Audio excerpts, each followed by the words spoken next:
Calls cost £2.50 plus your network access charge, or post your name and number to GB18 PO Box 8690 Derby DE1 9TT. UK only. Entrance must be 18 or over. Lines close at 4 p.m. on the 30th of January. Please check the closing time if listening or watching on demand. Good luck.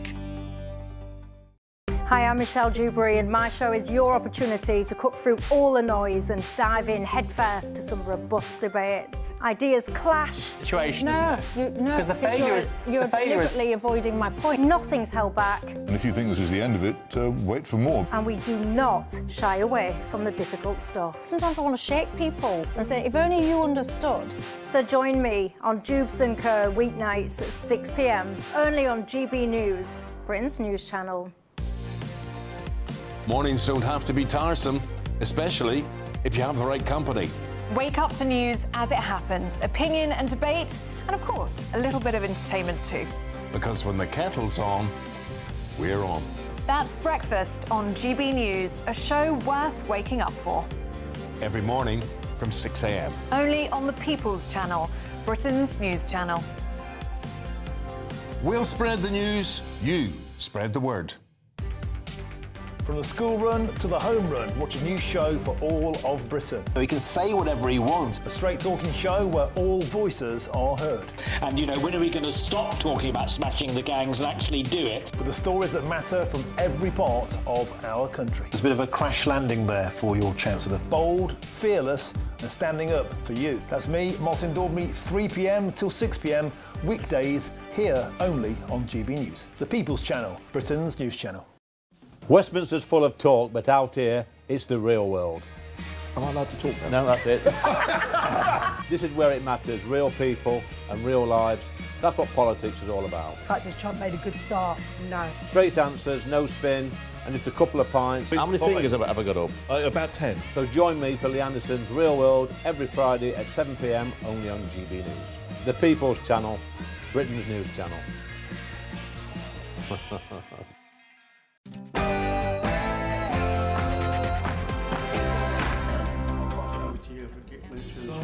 Good evening, this is Free Speech Nation with me, Josh Howie. We have a jam-packed show for you this evening. I'll be joined by two of the Darlington nurses following their landmark victory on Friday. The judge in an employment tribunal ruled that allowing a biological male into an NHS female changing room violated their dignity. Also, are Britain's classrooms being infected with anti-Semitism? Journalist Nicole Lamper and former teacher Peter Block will join me to discuss a week of crazy stories, including a shocking poll that shows that the number of schools marking Holocaust Memorial Day has halved since October 7th, 2023. We'll also be joined by friend of the channel, Baroness Fox, for the latest on protecting free speech here in the UK and in Australia. Also, will Starmer introduce a social media ban for under-16s? Did women cause woke? And is US television finally standing up to political correctness? And of course, our comedians will be answering some crazy culture developments from our live studio audience. But first, the news with Bethany Elsey.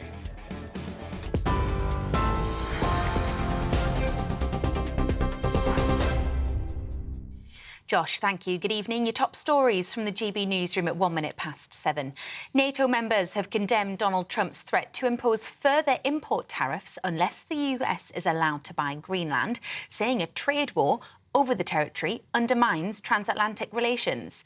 The UK and other European countries have held an emergency meeting this afternoon and released a joint statement saying the US president's demands are completely wrong and risks a dangerous downward spiral.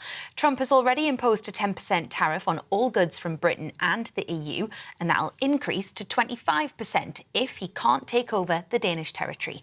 The Shadow Home Secretary Priti Patel says the UK's position is that the future of Greenland should be up to its people and Denmark. Number one is reiterate the strength of NATO and that alliance. That's important to our security and defence. We should speak with one voice and stand united when it comes to dealing with aggressors such as Russia, when it comes to our Arctic security. And then, of course, make the case, as always, we believe in open markets, that tariffs are completely counterproductive and it will hurt the people in America just like it would hurt the British people here. It's reported the US administration is asking member states to pay $1 billion each if they want a seat on the international body, which will oversee the rebuilding of Gaza. 60 nations have been invited to take up a 3-year membership on Donald Trump's Board of Peace. That's an initiative aimed at resolving conflicts in the Middle East and globally. But diplomats are warning it could undermine the work of the United Nations. So far, only Hungary has accepted the invitation. It's been reported 2 Labour ministers are ready to quit over David Lammy's plans to scrap some jury trials. The Justice Secretary has faced backlash from lawyers and MPs over the proposals, which will see jury trials dropped for offences carrying a prison sentence of 3 years or less. Carl Turner, a former Shadow Attorney General who's leading a fight against the plans, told The Telegraph 2 ministers have told him they will resign if the plans go ahead.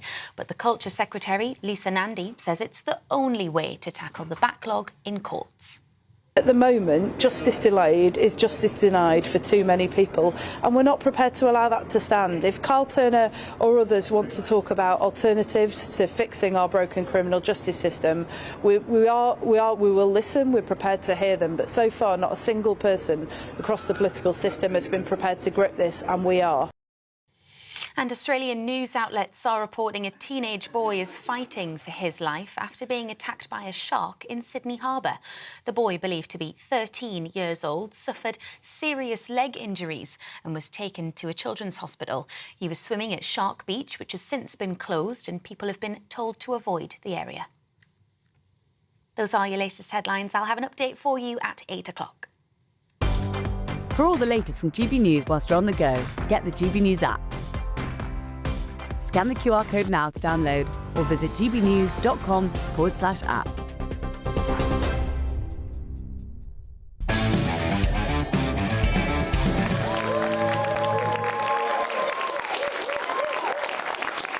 Welcome to Free Speech Nation with me, Josh Howie. This is a show where we cast our gaze across the spectrum of culture, current affairs and politics, doing our best to bring a bit of common sense to that which has become senseless. Lots to come up in the show tonight, including, will Starmer introduce a social media ban for under-16s? Did women cause woke? Are Britain's classrooms being infected with anti-Semitism?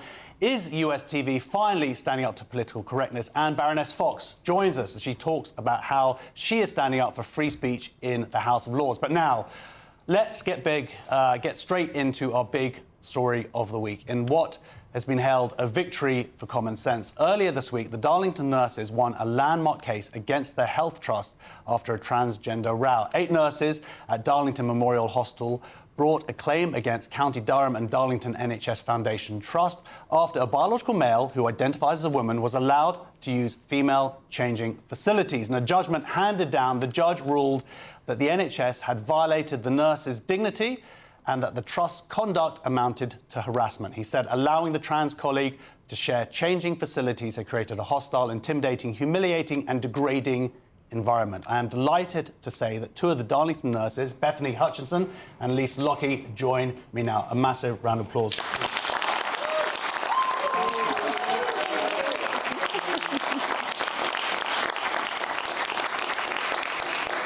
Rightly so, because we have been following this case now for more than a year, and now the judgment has come in, and first of all, it must feel incredibly good to finally get to this point. Yeah, it does indeed. We feel completely vindicated, and we're elated, we're delighted, yeah. So, and Bethany, for people who haven't seen the entirety of this case, we can just do a very quick sort of summation of what happened. I believe it started in 2023. Suddenly, although the policy was enacted in 2019, but because of COVID in 2023, it became apparent that this biological male was changing in the same place as women, and gradually this kind of became aware through the rest of your unit, right? Yeah, just a lot of conversations between people. Are you aware there's a trans person using our changing room? And people expressing their discomfort to the point that eventually Beth went and spoke to one of our managers who took it to a higher manager who said that because of the inclusivity of the NHS, there was nothing we could do about it. This is it, because that was actually false law. Essentially, what we know from the Supreme Court is that women means biological women and always has done according to law. So they somehow, somewhere, mention no names, got this idea that women meant people also transing. And I also want to point out for anybody who isn't familiar with this story is that the man involved, biological male, he's not had any surgery. He was walking around in boxer shorts. I believe he had visible facial hair. This isn't like some people tuning in might be going, oh, this is someone who's had all the surgery and presents as a female. And that wasn't the case. This was just a guy in his boxer shorts. That's right, yeah, who has recently got married. And he's recently to a female. Yeah. Wow. So, and some of the things that were kind of said as well, I think, Lisa, he said to some people like, oh, haven't you got changed? Why aren't you getting changed? Which is like if I was in a male changing room and the guy said, why haven't you got changed yet 3 times to me, I'd be like, what is going on here? Yeah, like, that's not how people usually speak. And that happened to our friend Karen, who has got a history of sexual abuse from being a child, which was really, really distressing for her. So, but there were a lot of incidents where people just felt uncomfortable, to the point where you sort of felt uncomfortable even walking in there, thinking, if I'm in a state of undress, is he going to walk in? You know, it just felt uncomfortable for everybody, I would say. Yeah, and the point is that it doesn't necessarily matter whether this person presented as a female or not. This is against the law. This was you have the right as women to be able to undress in a space with only other women. So when you went to the trust and the management, you were saying that they were dismissal. I believe they even sort of said, just be kind and go to training. Yes, so our ward manager was summoned to a meeting, and in that meeting she was told that the members of staff that had raised the concern were to be educated, they needed to broaden their mindset, compromise. There was an offer of Rose Henderson actually educating us.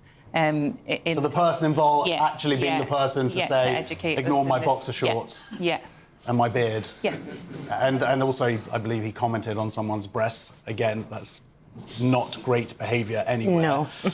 So you were told that this, to be re-educated. You also, I understand, were asked to change elsewhere or given that option? So we were given our manager's old office was converted into a locker room for us, which initially we had no lockers in there.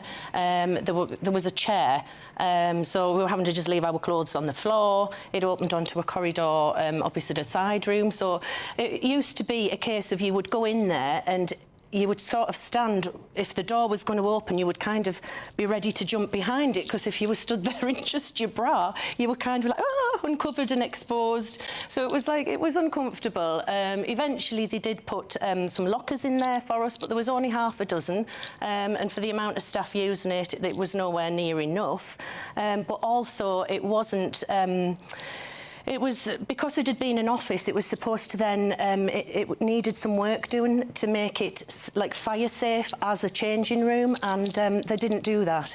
And it came out in court through a bunch of emails that we read that one of our directors of nursing had said they couldn't justify spending I think it was about £9,000 on the fire safety work that needed to be done. So they couldn't spend the £9,000 on that, but of course they could spend a huge amount of taxpayers' money on fighting this in court. Now, the thing that I don't really understand is, once the Supreme Court ruled that women means biological women, why at that point, when the law was settled, or why didn't the trust settle the case?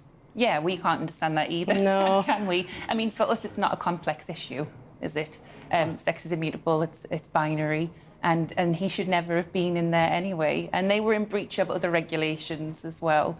You know, that we were entitled to have, men and women are entitled to have facilities that are for men and women. And I think it's the Workplace Act of 1992. I'm not clued up on it completely, but that was a piece of legislation that already was in place. Yeah, and people also forget the reality of your day jobs, which is you're nurses, you're doing these incredibly long shifts, you're having to change fully into different garments. Have you been working through this entire process? Has that been, I'm imagining that's quite awkward when your bosses are essentially being taken to court.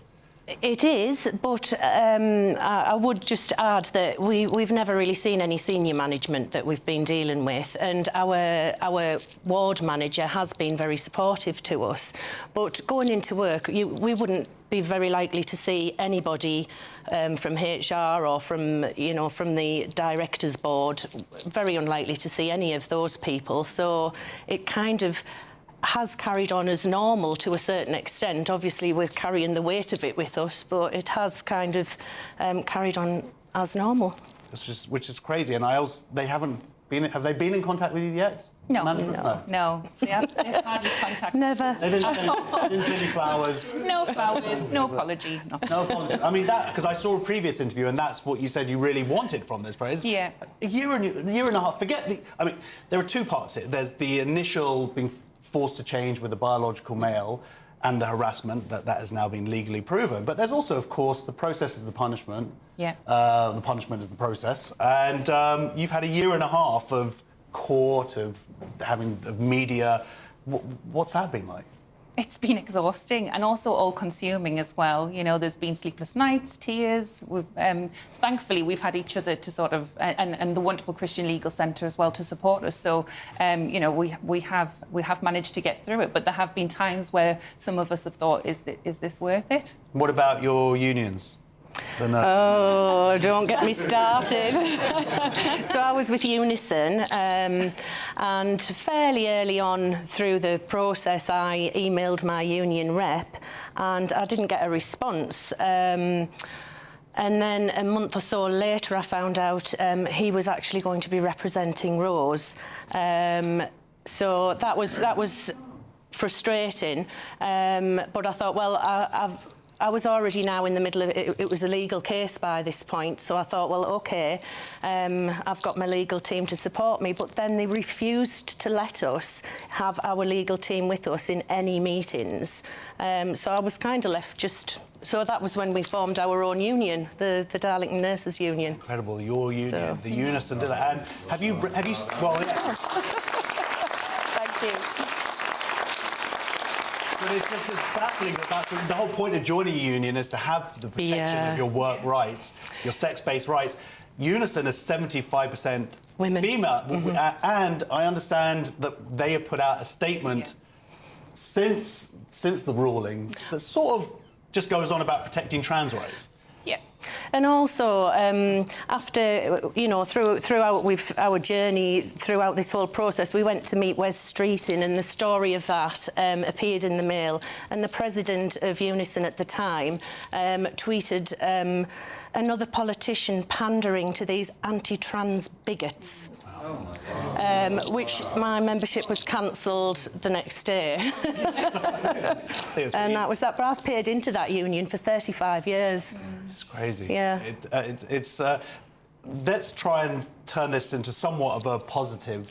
Yeah. The reason the ruling is a landmark, of course, is because it now, even though this has been established in law, as we say, from the Supreme Court, but this is very, very clear to the NHS and to other employers.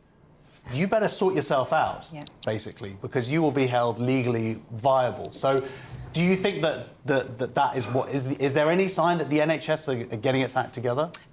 There's no sign, but we're hopeful. We're really hopeful. Obviously, the HRC guidance needs to be rolled out, and we are urging the government to do that as soon as possible. Again, this is not a complex issue. No, because it's been on the desk, I believe, for like 4 months now, and there's no reason for it to not just be put out there. Why do you? There are accusations that it's because of politics, appeasing trans activists. Yeah, I think there's a lot of that, definitely. All going on.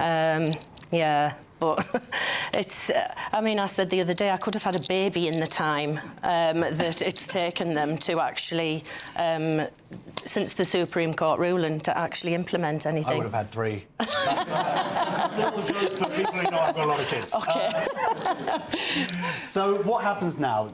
You've got the ruling, you've obviously got what you wanted, at least you didn't get the apology, but you did get the victory that you wanted, and I imagine it must feel somewhat validating that hopefully this will help to push sanity back into the workplace, right? That's what we're hoping, and we're hoping that policies will be, these illegal policies will be removed across the board and into the public sector as well, because they're still there. Well, women and men are still being impacted by these policies. Absolutely. Well, I'm all of all of you. Thank you so much for taking this case, because it's so sad that that's what it takes is to take these trusts to court to actually establish your rights. So thank you on behalf of anybody who believes in workers' rights and sanity and women's rights. And a big round of applause, please. Thank you.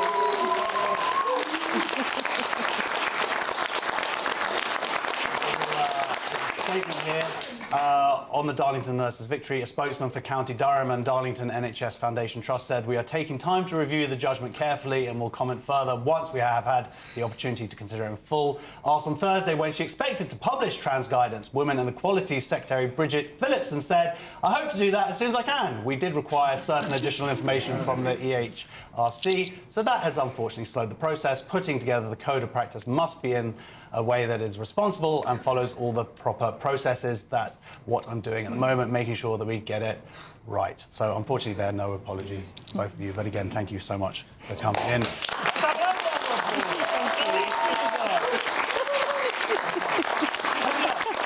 Joined by Baroness Fox for all things about protecting free speech in the House of Lords. But before that, our studio audience will be quizzing our comedians on some crazy culture conundrums. See you in a couple of minutes.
You want to know what's really going on in the corridors of power? Labour don't know what to do with you half the time, and that makes you quite lethal in the chamber. Get behind the headlines with Chopper's Political Podcast. Join me, Christopher Hope, as I sit down with the great and the good of British politics. We'll see where this ruling takes us. These are the stories shaping our nation. Chopper's Political Podcast, available now on all platforms. Listen in and stay ahead.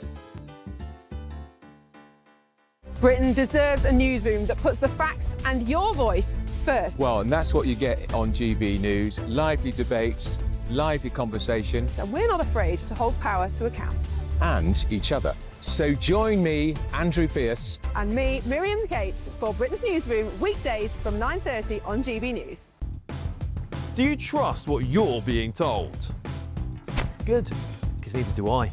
Those are just facts. I'm Alex Armstrong, and on my show, we'll expose the spin. Well, I want to answer that because you didn't let me last time, because you always speak over me. The broken promises. To deny that is denying the truth. And the hypocrisy. Stop. You think we can allow? Politics, policy, parliament. Nothing is off limits. No sugarcoating, no fear of offence, just the truth laid bare. Tune in every Saturday and Sunday at 9 p.m. for Alex Armstrong Tonight, only on GB News, Britain's news channel. Welcome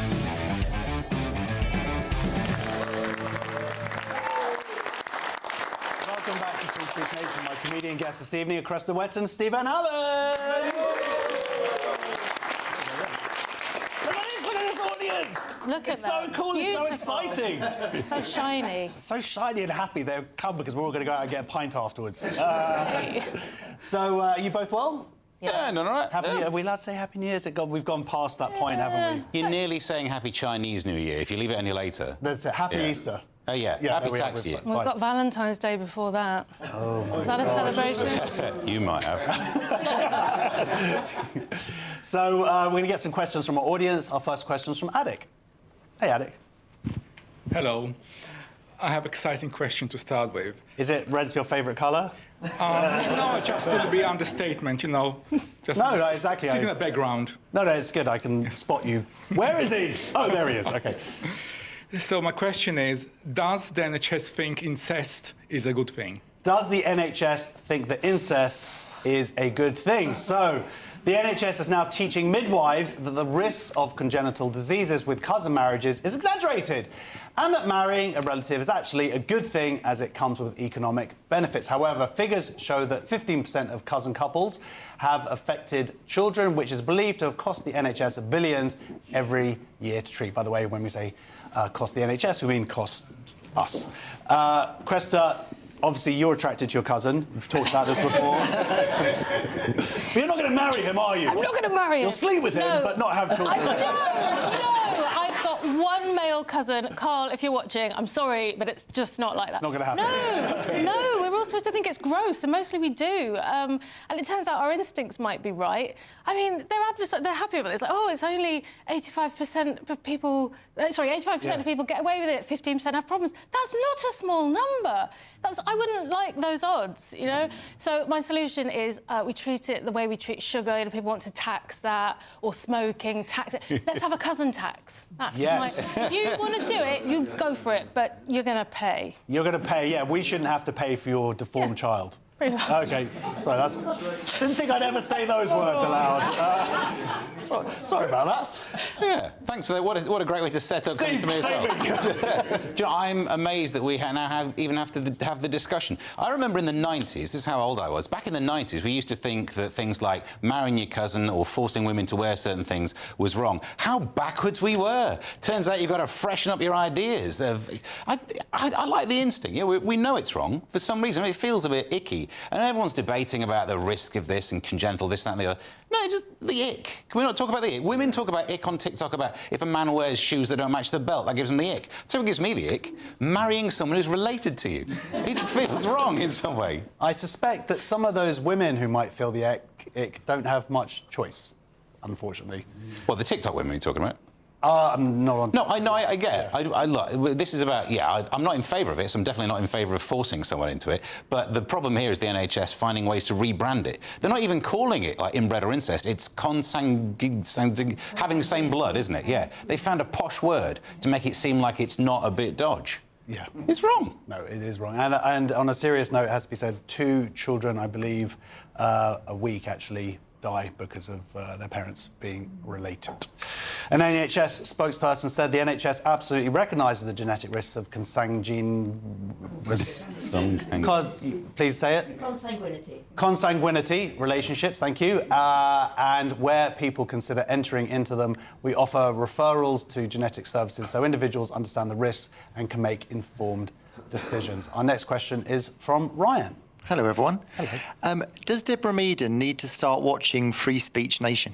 She sure does. Yes. Yes. So does Deborah Meaden need to start watching Free Speech Nation? Now, Deborah Meaden entered a row on X with GB News contributor Adam Brooks, who claimed expressing your beliefs can get you cancelled, sacked or even arrested. The Dragon's Den star responded by smugly asking for examples and was swiftly confronted with numerous cases of individuals whose lives were torn apart after exercising their right to free speech. So it was quite incredible to see this kind of play out online, and the examples Deborah. were just coming in and coming in. It was... Of course they were. I mean, I think of her as somebody who's interested in what people think, because that's what it's all about, isn't it? Market research.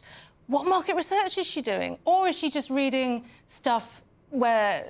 maybe she does need to start watching Free Speech Nation. I think she needs to watch more GB News. Yeah. And also, don't go after Adam Brooks. Come on. Yeah, he's got the facts to back himself up, but he's not afraid to use it. Apparently they've made friends now. That's his latest tweet. They've drawn a line under it. That's good. I mean, maybe it just shows how much of a bubble people are in, where they kind of, until they... Maybe she's punctured the bubble, maybe she now still... She will start watching the show, which would be fantastic. Yeah, I wouldn't criticise her for this at all, actually, because ordinarily we'll have stories where someone asks a question about migrants and the left gets upset. Well, you can't even say such a thing. And my free speech point of view would be, you can ask any question as long as you can listen to the answer, and the answer might be no. But in a sense, she asked a question. I'm sure she believed what she said when she said it. She didn't think there were examples. She's now been given loads of examples, and in some cases she's replied saying thanks. So, you know, she's actually done the thing. In some cases, she also kind of was like, well, you didn't really lose your job, like to Maya Forstater and to other people who have really paid a price for standing up for... But she's now been given new information she didn't have a handful of days ago. This is a good... I don't know, I see it as a good thing. This potentially opens up debate. Well, what I think should happen is I'm going to send her a link to the past 4.5 years of Free Speech Nation, and then she can get caught up. And then she'll ask a question from the audience. That would be nice. So our next question is from Jeff. Hi. How many husbands did Henry VIII have? I said husbands. Yeah, well, how many husbands did Henry VIII have? So this is a transgender media personality who's been made and cast in an all-female play on Broadway about the wives of Henry VIII. Dylan Mulvaney has been given the role of Anne Boleyn in Six, which reimagines the medieval king's 6 wives as a pop group dedicated to raising the voices of women throughout history. So, an all-female cast, an all-female musical, not so all-female now. All about the ladies Yeah. and Dylan Mulvaney. This is fascinating. Isn't it a shame for Bud Light that they did it and not... Because this is going to go down quite well, isn't it? It's in theatre land. So I see. I imagine Dylan is currently surrounded by people telling him this is the best thing. That probably happened with Bud Light as well in the beginning. Having said that, I'm sure there are parents of kids that might be into this who won't be that impressed. So it'll be interesting, won't it? Is it going to be a Bud Light II or not? I don't know. Well, of course, because what he does, if you've seen him online, he does a sort of caricature of femininity, and of course the point of this musical is to be, strong women, to change the narrative from Henry VIII's wives being victims, and then suddenly you've got Dylan Mulvaney sort of da da da da da. Whatever. That's my Dylan. That's pretty good Dylan Mulvaney. He's the worst person for woman face. He's a shocker. It's so insulting. Of course it is. Not as convincing as some of the Instagram accounts that I follow, and that's a different story for a different time. No, this is one of those stories where I read it and I was like, of course, there's something innately wrong. All casting in musicals should be to gay people, and that's not where this story goes, is it? It's in a different direction. I think we've fallen for it again. If you just do the casting that you expect, no one even talks about this musical. You cast Dylan, all of a sudden it's in the newspapers. The whole thing seems like it's set up on that, right? Instead of just doing a different musical, it's a musical for all from a female perspective, from the point of view of the wives. I'm sure by the end of it, after receiving that lecture, you leave that musical just going, men are bad? There's been 2 hours of that, I imagine. And this is that kind of mindset where you can't write a musical that's just a musical. It has to be fighting for the underdog. Well, I absolutely love this casting. And it gets talked about. If you love it, you'll go and see it. If you don't love it, you will promote it further. We've fallen for it. Oh, we fell for it. Stupid us. All right, well, look, our final question for the moment is from Anton. Don't mess it up. Are Barbie fans happy about their new doll? Oh, well done. Are Barbie fans happy about the new doll? So Mattel has released the new autistic Barbie, complete with a noise cancellation, communication tablet, noise-cancelling headphones and a fidget spinner. The doll also features off-centre eyes to represent autistic people's reluctance for eye contact, as well as extra bendy wrists to mimic the hand flapping some use to express themselves, or if it's a Jewish... we Jews tend to use our hands a lot, so should be explained. What do you think about this? Do you have an autistic Barbie? Would you get one of those? I don't have any Barbies. Oh, OK. I really misunderstand consider women. myself an adult. I don't know if they're making an adult Barbie yet. I've got G.I. Joes. Of course you have. Of course you have. It's a confusing one, isn't it? I mean, apparently this has been made with consultation with the autistic community, or But they might have been really unhappy about it, but not know how to show it. The jokes are just going to come, aren't they? I mean, I thought, is it meant for all children, or is this meant for autistic children? I believe they already have dolls called Warhammer figures. Autistic kids famously not interested in dolls, so I don't know who it's for. That's a good idea. Autistic Warhammer. That's we just call it Warhammer. Yeah.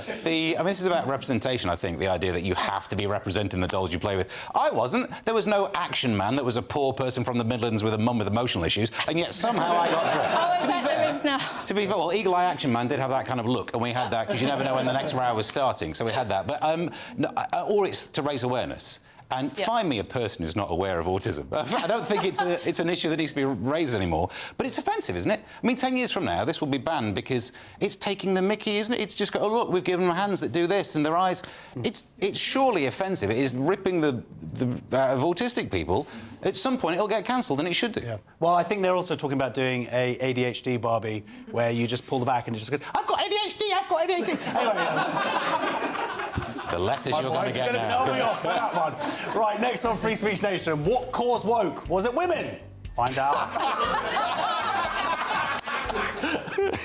Find out.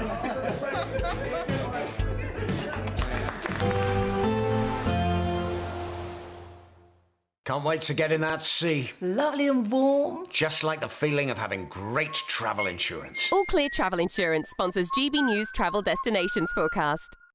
Storm Harry continues to impact parts of the Mediterranean, bringing in some wet and windy weather here. And actually, there's not a lot of sunshine to go around across parts of Europe. The best of the brightness across central and southern parts of Spain. Here's Storm Harry across the central Mediterranean, bringing in some strong winds, some heavy rain, and at times some thundery conditions. Perhaps a little bit brighter at times across parts of Greece. An improvement in conditions into next week, and temperatures widely in the mid-teens. All Clear Travel Insurance sponsors GB News Travel Destinations Forecast. Hello there, welcome to your latest GB News weather forecast from the Met Office, and there's very little change over the next few days. There'll be a lot of cloud around. Tonight we could see some frost where skies clear in places, but most places will be frost-free. Generally, a lot of cloud across the UK. This weather front continues to give some rain and drizzle. Another one coming in from the west later to give some spells of rain across Northern Ireland. But for most, a damp evening to come overnight, a lot of cloud around. There'll be some breaks from time to time across parts of southeast England, western fringes of England and Wales, and more particularly northern Scotland, where temperatures here could fall below freezing to allow a patchy frost. But with a lot of cloud around and murky conditions, temperatures hovering between 4 and 6 degrees. So Monday morning for most will be a cloudy start. However, across northern Scotland, some sunshine here, a frosty picture, some fog patches in places, but cloudier skies across western Scotland, down into Northern Ireland with outbreaks of rain here. A gloomy start to the day for much of England and Wales as well, with patchy rain and drizzle, though some sunshine for western Wales, down into Cornwall to start the morning. A few brighter breaks towards southeast England as well. And then through the day, very little change changes, a lot of cloud across the UK. Weather fronts are slow moving, so rain persistent through the day across much of Northern Ireland, western parts of Scotland, though sunshine holding on across central areas. Elsewhere, generally cloudy with rain and drizzle and hill fog, and temperatures similar to the last few days, generally between 8 and 11 degrees Celsius. So near average, just feeling on the chilly side where you are stuck under the cloud and rain all day. On Tuesday, still a lot of cloud around, but I'm hopeful there'll be a few more brighter breaks for a time before the next weather system brings heavier rain and some stronger winds into western parts of the UK, and then generally turning wetter and windier as we move through the week, and temperatures, particularly in the south, above average. In the GB Newsroom, we bring you the news as it happens. With our team of dedicated journalists across the UK, we're ready to keep you up to date with what's happening every half an hour, every single day. Bulletins here on GB News, the People's Channel, Britain's news channel. Britain deserves a newsroom that puts the facts and your voice first. Well, and that's what you get on GB News. Lively debates, lively conversation. And we're not afraid to hold power to account. And each other. So join me, Andrew Pierce. And me, Miriam Cates, for Britain's Newsroom, weekdays from 9:30 on GB News. At GB News, we love to hear from you, our loyal community. So drop us a line at gbnews.com/yoursay. There you can talk to each other and also to the presenters live on air. gbnews.com/yoursay, because GB News is your channel, Britain's news channel.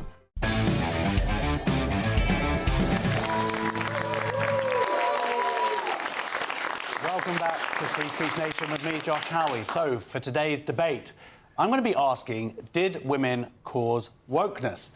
Before we get started, let's have a look at some different approaches to the topic. Scarlett Maguire has written in the New Statesman that recent voting patterns of young women in the UK has shown that they are moving overwhelmingly towards the far left of politics. In 2024, nearly 1 in 4 18 to 24-year-old women voted for the Green Party. This stance has also been echoed by Elon Musk, who retweeted a report that found that the political ideology of women had moved radically leftward, not only in the UK, but across all Europe and the US especially, at a scale and speed with no modern precedent. This report explains this move is because of preset algorithms and biological hardware. So given this political movement, did women cause woke in the first place? Helen Andrews spoke on this on the Trigonometry podcast. Has caused one specific particular problem, and that is wokeness. I read an article that someone else wrote that put forward a really simple, elegant thesis, which is that wokeness is simply feminine patterns of behavior applied to institutions where women had not been very well represented until recently. Women tend to be more consensus-focused, consensus-oriented. Men, when they're approaching a moral question, will ask, what are the facts? What are the rules? Whereas women will say, what are the relationships at play here? How can we make everybody happy? So I'm now joined by the assistant editor of The Critic, Jo Bartosz, and author and women's rights activist Julia Long. Big round of applause, please. I totally admit it, Jo, I've been very clickbaity. Did women cause woke? It's just, if you are spending a lot of time online, this seems to be a narrative that's certainly been pushed over the last few years. It was women who caused woke. That's why we're at where we're at. That's why I want to actually have a proper conversation about it. Now, what are your first inclinations upon seeing what Helen Andrews says, that wokeness is like a female trait? Oh, well, women are to blame for everything, aren't we? I mean, you know, that's a fairly sort of tired stereotype that gets trotted out. You know, it's the mother blaming, the woman blaming. I do think there is something to what she said about women, on average, at a population level, being more inclined to be agreeable. However, having said that, I think some of the sort of most outstanding opponents of transgenderism in the UK are also women. So we had the Darlington nurses. We did have the earlier. Darlington nurses, and you know, well, there's Julia Long, and there's J.K. Rowling, and you know, we've got some really powerful opponents, particularly when it comes to transgenderism, of woke ideology, who are women. I do think that there is something to be said about women becoming more conservative, perhaps when they start families. And to that degree, obviously, for whatever reasons, women are choosing not to start families so early. I think that's both economic pressures and also, frankly, because, you know, we can blame women all we want, but actually there are a lot of men out there who are getting immersed in pornography and video games, and frankly, who wants a father like that? Well, don't speak to my kids. So, but yeah, sorry. So, Julia, I've read this article that Elon Musk reposted, which kind of talks about it being a myriad of factors. One of them being social media and algorithms, and pushing women in a certain way and men in a certain way. Particularly towards pornography, but pushing women in a certain way in terms of consensus, and if those algorithms kind of taking them down a more far left path. Do you think there's any truth in that? Well, I mean, obviously, the whole era of social media and the effect of algorithms like that, they have indisputable effects, you know, for everybody, you know, who's involved in social media in some way or another. But I think I'd rather just go back to this idea of do women cause wokeness, because I think there's a lot of kind of unexamined assumptions that go into that. So first of all, the idea that this whole thing of wokeness is this universally kind of bad thing, and it's been caused by women because women are, you know, we've got the taint of Eve upon us, we've got this kind of original sin upon us. And I think the trouble is, I very rarely use the term woke if I can avoid it, because I think it's like a great big wheelie bin that lots of things get thrown into. I mean, we live in a world of very real material inequalities, and I think to be alert to those and to want to do something about it is a good thing. I don't think there's anything bad about that, quite the opposite. But I think we get all these very legitimate issues and sort of social justice issues get thrown in with a load of nonsense, such as trans women are women, and, you know, things that are, you know, thoroughly regressive, and then it all gets labelled as woke. So I think we need to kind of be a bit careful in terms of what we're talking about. Obviously, this whole notion of, for a start, that wokeness is this bad thing and that women are responsible for it. As Joe said, I think it's just another version of blaming women. And if we look back at the original usage of the term woke, it goes back, you know, almost 100 years now to sort of African-American culture, where it was first used in blues, you know, blues songs, and then in the civil rights movement. And I don't think anyone would say that that's a bad thing, but I think it's been very much distorted, and now the idea that women are somehow to blame for this mishmash of things, I just think it's just a another misogynist trope. So, because because another article that I believe we were talking about earlier was sort of talking about how equality actually goes back way before even woke really became a concept. It sort of almost originates in Christianity through time, and how this understanding of everybody being equal which is not something that comes from women at all. So we're now talking about like institutions that, like education, where 60% of people who work in education are women, and the impact that's kind of happened because it's also happened at the same time, seemingly, as what we've.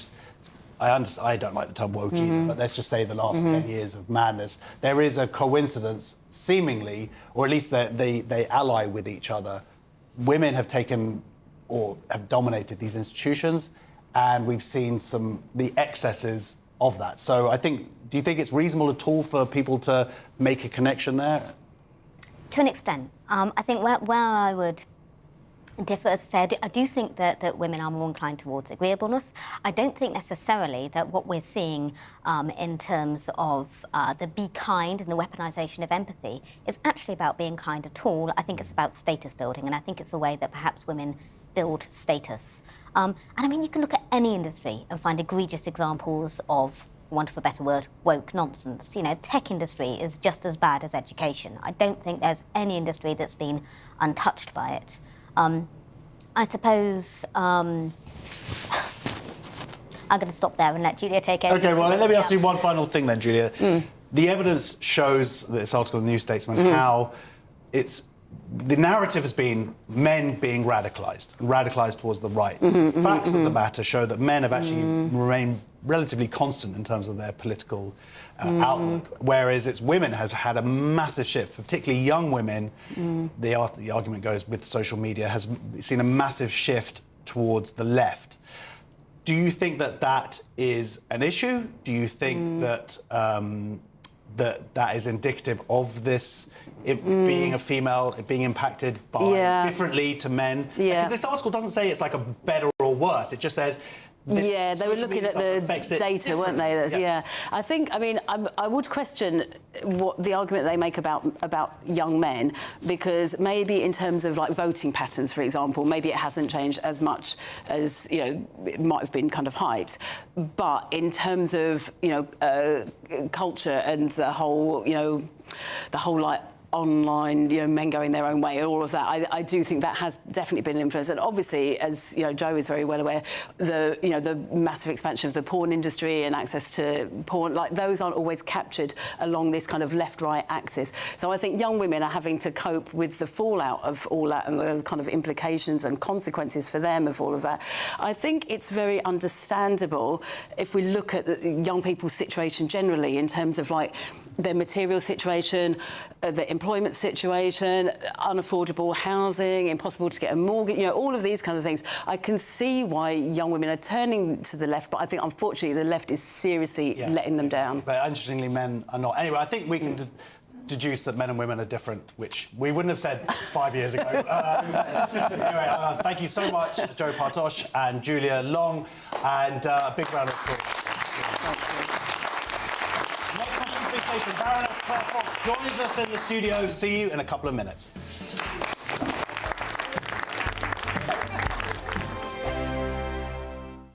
I'm Michelle Dewberry. This is Jubes & Co. with you. Hello everyone, Patrick Christie is here. GB News, Britain's news channel. Access the stories that matter to you. Take the GB News family with you on any device. And as long as you have an internet connection, tune in to GB News, anywhere on the planet or beyond. GB News, the People's Channel, Britain's news channel. Hi, I'm Michelle Dewberry, and my show is your opportunity to cut through all the noise and dive in headfirst to some robust debates. Ideas clash. Situation, isn't it? No, because the failure is you're deliberately avoiding my point. Nothing's held back. And if you think this is the end of it, wait for more. And we do not shy away from the difficult stuff. Sometimes I want to shake people and say, if only you understood. So join me on Jubes & Co. weeknights at 6 p.m, only on GB News, Britain's news channel. Mornings don't have to be tiresome, especially if you have the right company. Wake up to news as it happens, opinion and debate, and of course, a little bit of entertainment too. Because when the kettle's on, we're on. That's Breakfast on GB News, a show worth waking up for. Every morning from 6 a.m. Only on the People's Channel, Britain's news channel. We'll spread the news, you spread the word. From the school run to the home run, watch a new show for all of Britain. He can say whatever he wants. A straight-talking show where all voices are heard. And, you know, when are we going to stop talking about smashing the gangs and actually do it? With the stories that matter from every part of our country. There's a bit of a crash landing there for your Chancellor. Bold, fearless and standing up for you. That's me, Martin Daubney, 3 p.m. till 6 p.m, weekdays, here only on GB News. The People's Channel, Britain's news channel. Westminster's full of talk, but out here, it's the real world. Am I allowed to talk now? No, that's it. This is where it matters, real people and real lives. That's what politics is all about. The fact is Trump made a good start, no. Straight answers, no spin, and just a couple of pints. How many fingers have I got up? About 10. So join me for Lee Anderson's Real World every Friday at 7 p.m, only on GB News. The People's Channel, Britain's news channel. You want to know what's really going on in the corridors of power? Labour don't know what to do with you half the time, and that makes you quite lethal in the chamber. Get behind the headlines with Chopper's political podcast. Join me, Christopher Hope, as I sit down with the great and the good of British politics. We'll see where this ruling takes us. These are the stories shaping our nation. Chopper's political podcast, available now on all platforms. Listen in and stay ahead.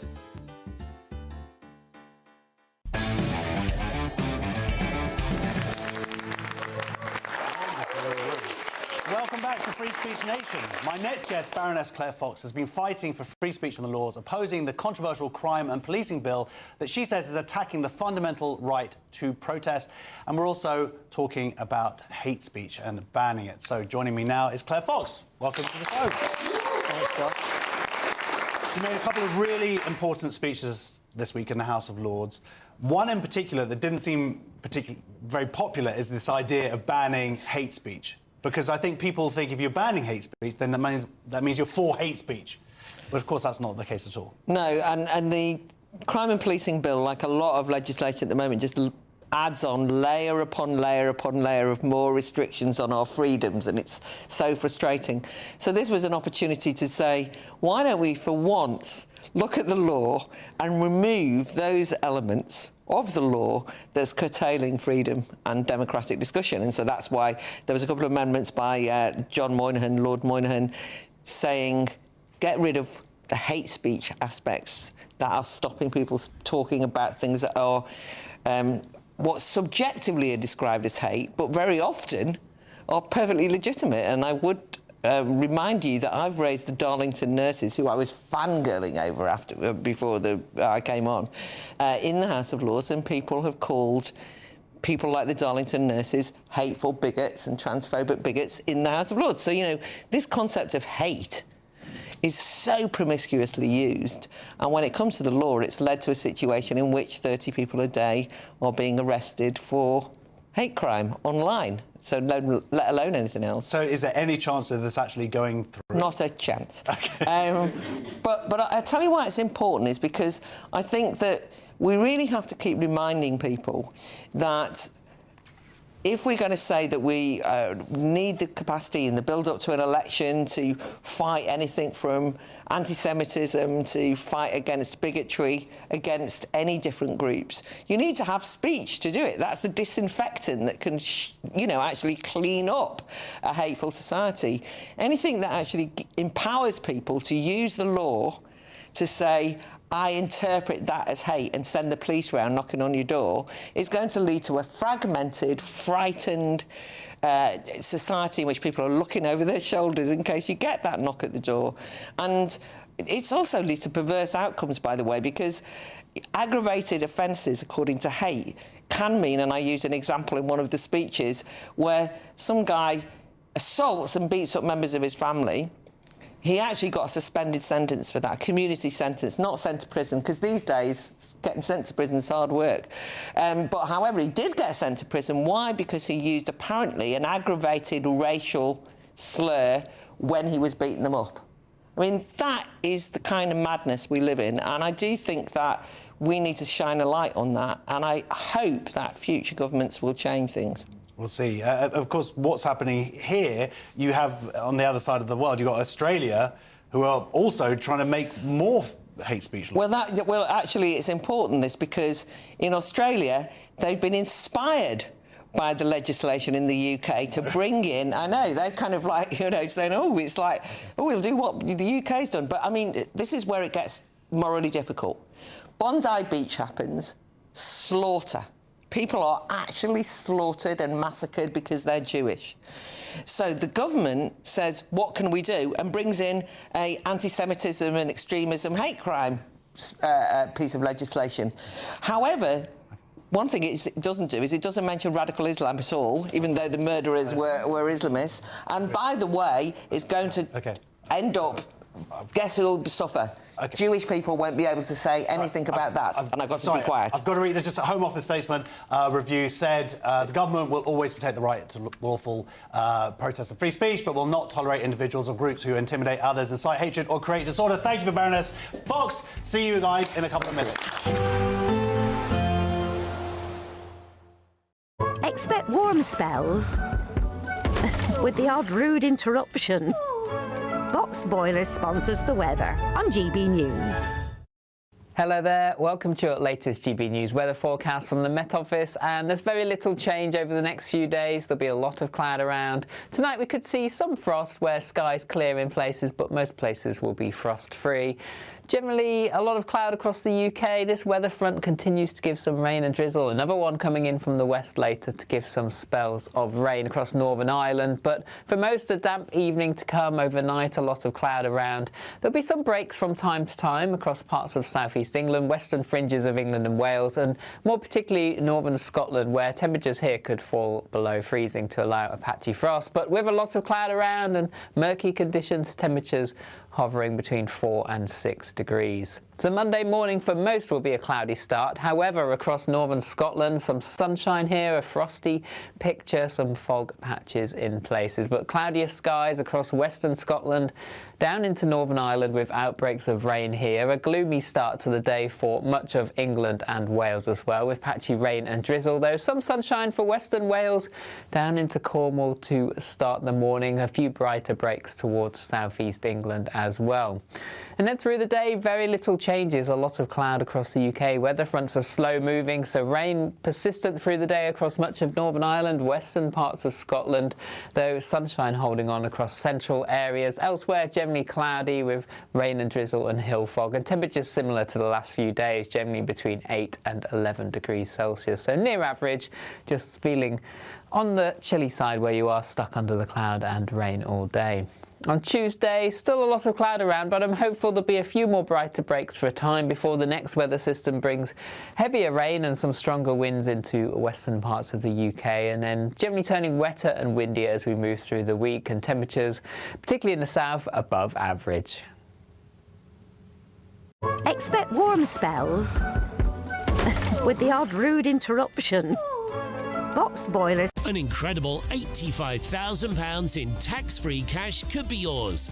Hi, I'm Jane. I won £54,321 with the Great British Giveaway. Oh, definitely please enter. It is real, and that one text has just made my life 100% better. For another chance to win £85,000 cash, text cash to 63225. One entry costs £2.50 plus one standard network rate message. Or text bonus to 63225. 5 entries cost £5 plus one standard network rate message. Go to gbnews.com/win. Entries start at £2.50. Call 0903 686 3232. Calls cost £2.50 plus your network access charge. Or post your name and number to GB18 PO Box 8690 Derby DE1 9TT. UK only. Entrance must be 18 or over. Lines close at 4 p.m. on the 30th of January. Please check the closing time if listening or watching on demand. Good luck.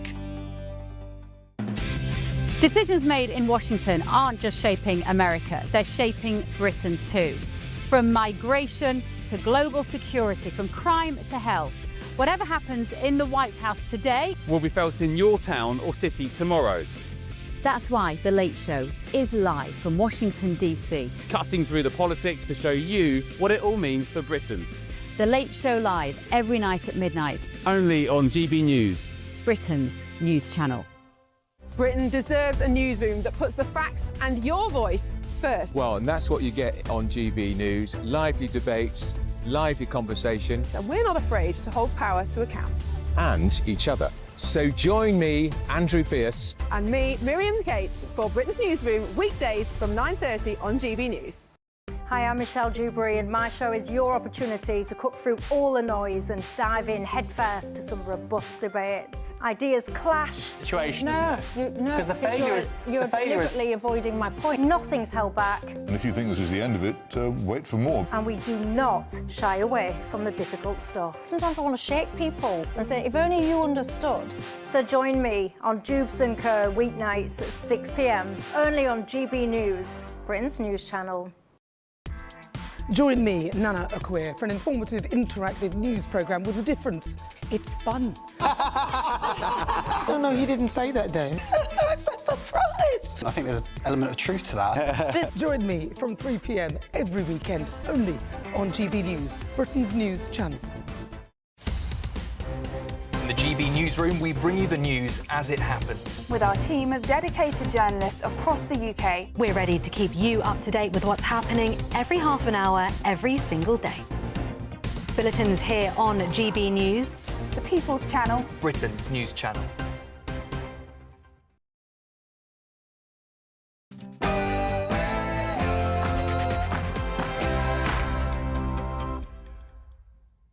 There's plenty more still to come on Free Speech Nation this week, including are Britain's classrooms being infected with anti-Semitism? Will Starmer introduce a social media ban for under-16s? And is US television finally standing up to political correctness? But first, let's get a news update from Bethany Elsie.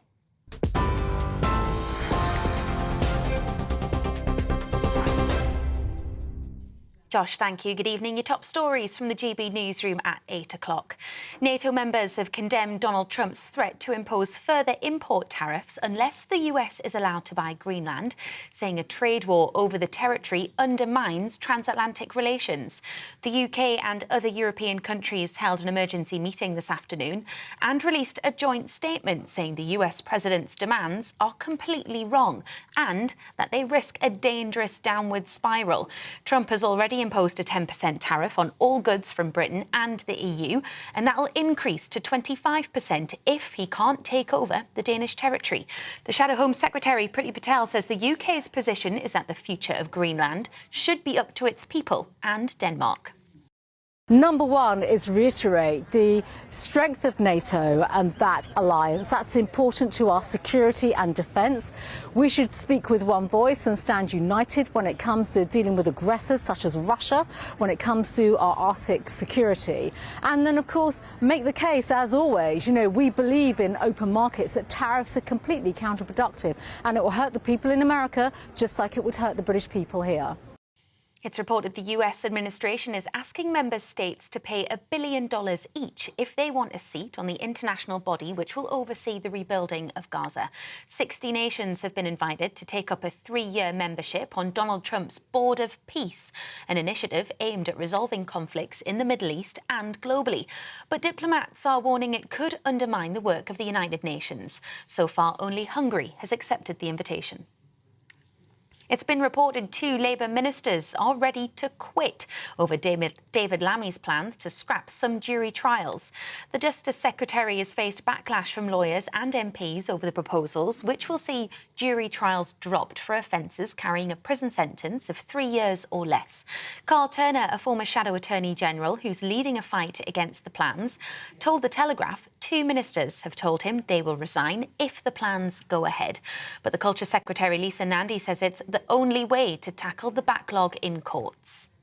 At the moment, justice delayed is justice denied for too many people, and we're not prepared to allow that to stand. If Carl Turner or others want to talk about alternatives to fixing our broken criminal justice system, we will listen. We're prepared to hear them, but so far, not a single person across the political system has been prepared to grip this, and we are. And 4,500 properties in the Maidstone area of Kent and hundreds more in Tunbridge Wells have little to no water supply after an electrical fault at a treatment works and a burst main pipe. They're the latest problems to affect South East Water customers after days of similar disruption earlier this week. The company says the fault has now been fixed, but that'll take time for the pipes to refill. And in the meantime, it's opened bottled water stations. You're up to date. I'll have a news update for you at 9 o'clock. Now let's get back to Free Speech Nation.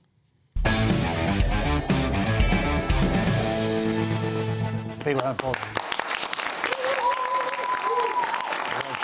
Welcome back to Free Speech Nation with me, Josh Howie. A Jewish MP was banned from visiting a school in his constituency amid fears his presence would inflame teachers. Labour MP Damien Egan's trip to Bristol Brunel Academy in September was cancelled after a campaign by far-left protesters from Bristol's National Education Union branch and its local Palestine Solidarity campaign group. The Bristol North East MP was barred because of safeguarding concerns after the activists, who claimed to be representing the views of teachers, parents and residents, highlighted his links to the Labour Friends of Israel group. Meanwhile, new polling has revealed that the number of schools marking Holocaust Memorial Day has halved since October 7th, 2023. Joining me now to discuss this is the writer and journalist Nicole Lampert and retired teacher Peter Block. Welcome to the show. Nicole, it all kind of kicked off when it came out that this MP, he'd been essentially barred from a school in his own constituency, yet you've been writing about this issue for quite a long time now. Yeah, and the astonishing thing is that it actually happened in September, and it was dropped into the conversation by the communities minister. So if anyone could perhaps do something about it, it might be this person who's a Labour minister in a Labour government. But he kind of dropped it in almost as a kind of anecdote about, yeah, he knows how bad anti-Semitism is. And then it kind of took off in that everyone else was like, well, that's a bit outrageous. That, you know, that's really bad for democracy, where a local MP can't go somewhere just because he's Jewish and is the deputy chair of the Labour Friends of Israel. So suddenly it means that people are looking at the NEU and other unions and what the teachers are teaching in our schools. That's it. Well, Peter, you're retired now, yes. I believe about 5 years ago, but you remained part of the union. Why did you do that? Mainly for this issue. Over the past 5 years, I've seen a steady increase in this it's a sort of anti-Semitic, anti-Israel demonisation of Israel, with the pretense that that's got nothing to do with anti-Semitism, which obviously it has. And since the current Secretary General has been in office, it seems to have increased quite a bit. It's permeated right down to the classroom, which is a disgrace. I believe part of the Education Act of 1996 that there should be no divisive or biased teaching of religion in schools generally. Well, this is being breached all the time, and nothing very much seems to be happening about it. We have to keep flagging up this issue all the time.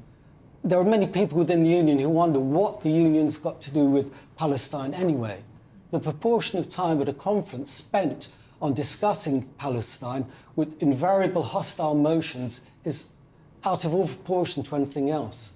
So there are many members who feel, why aren't we addressing, education issues, grassroots issues, of which there are many, but there's this fixation, this demonisation, this sort of neo-Marxist view that Israel has no right to exist, and this implicit support for Hamas, who are the only organisation who publicly declare a racist, genocidal policy that they want to eliminate Israel and all the Jews, and they tend to bypass that.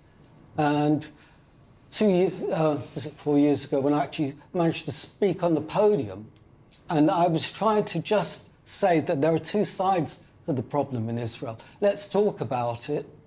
I got hounded off the stage. I wasn't allowed to finish the speech. And I said it was like being at a Nuremberg rally. And these teachers, and they're the ones that are going into our class to teach our young ones. So what we're trying to do is, at the very least, have a level playing field, educate the children. And this latest thing about reducing the number of schools that teach about the Holocaust is symptomatic of this blanket overriding Jewish sensibilities. Well, absolutely. I mean, this came out today. You've written an article about it. And it seems like it's actually more than a half. It's 60%. It's gone down in the past year, the number of schools who previously had Holocaust Memorial Days or marked it somehow. Now that's gone down. And the most scary thing for me reading that was it was done because some people said it was because of a fear of backlash from parents. Now that is very worrying.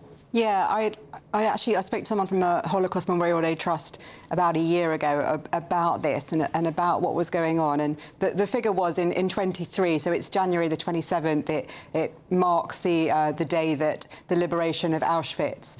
So in 2023, around 2,000 schools were marking it. They were grabbing the material from this charity.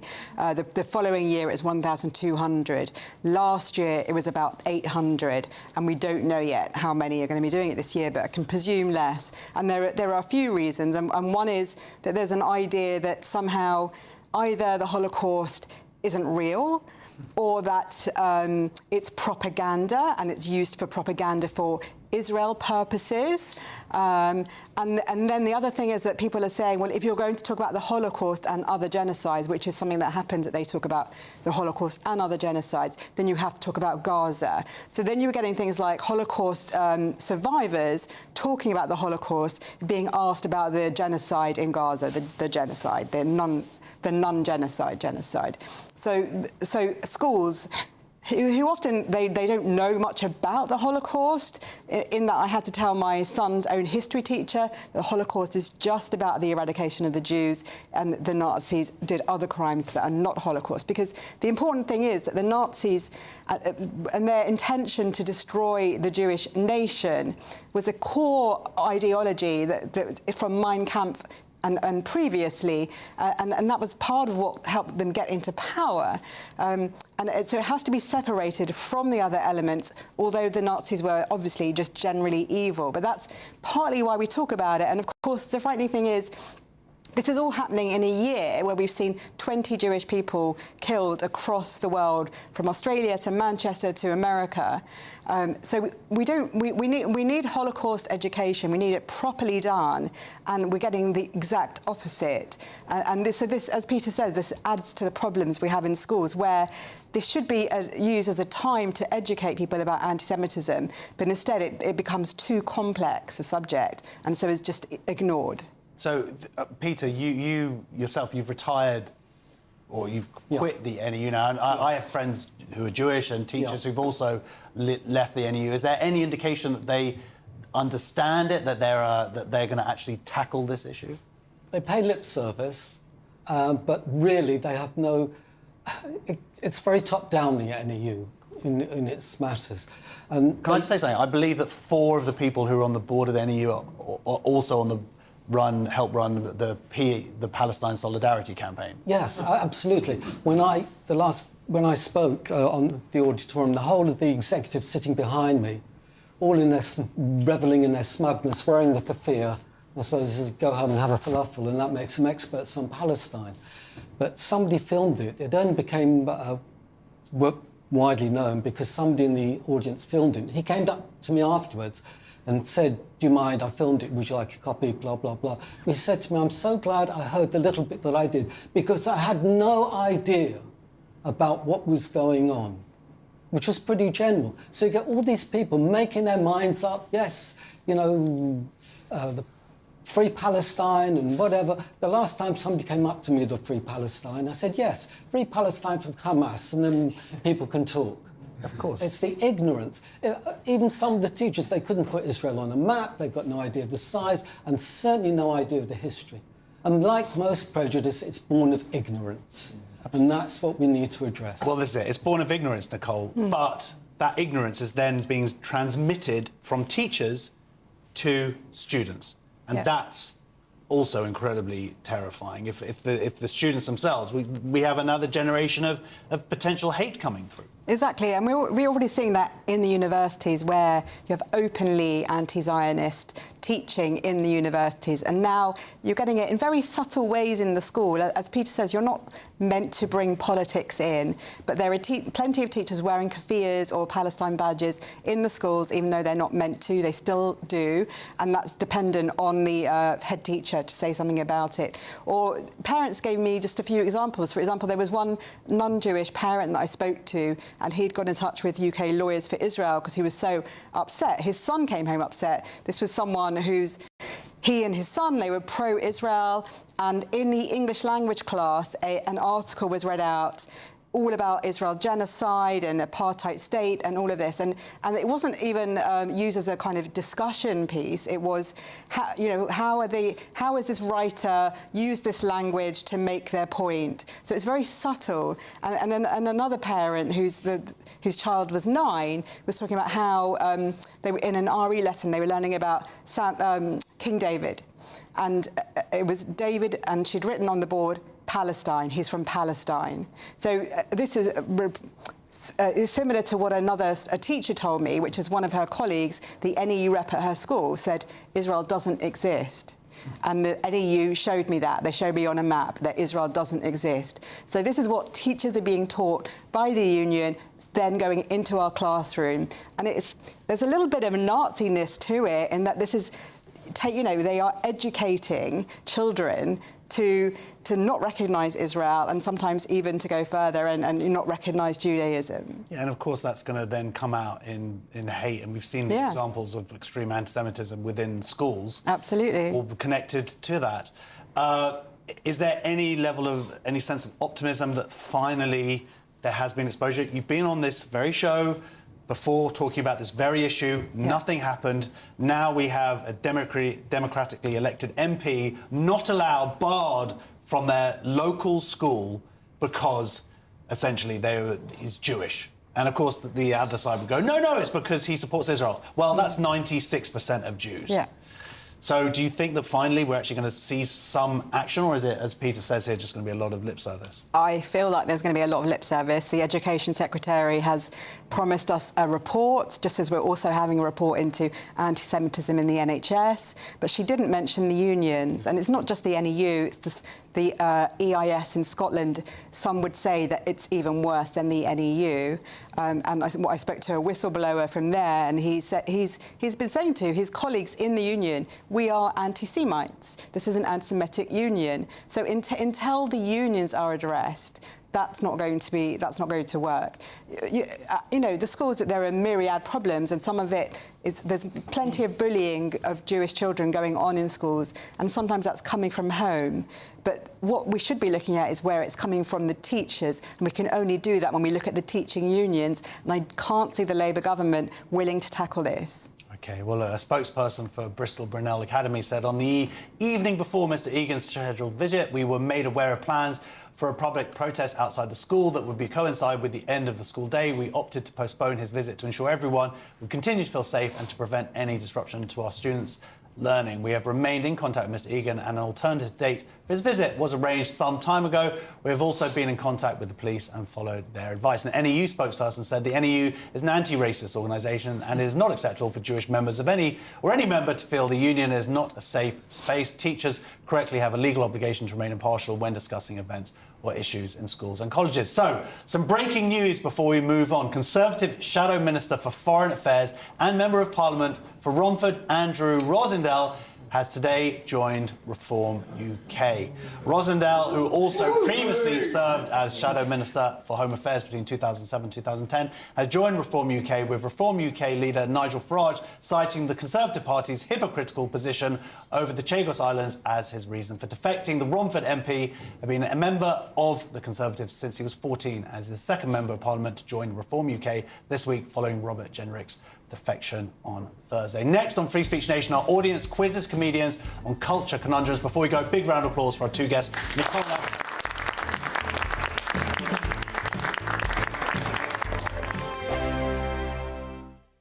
Britain deserves a newsroom that puts the facts and your voice first. Well, and that's what you get on GB News. Lively debates, lively conversation. And we're not afraid to hold power to account.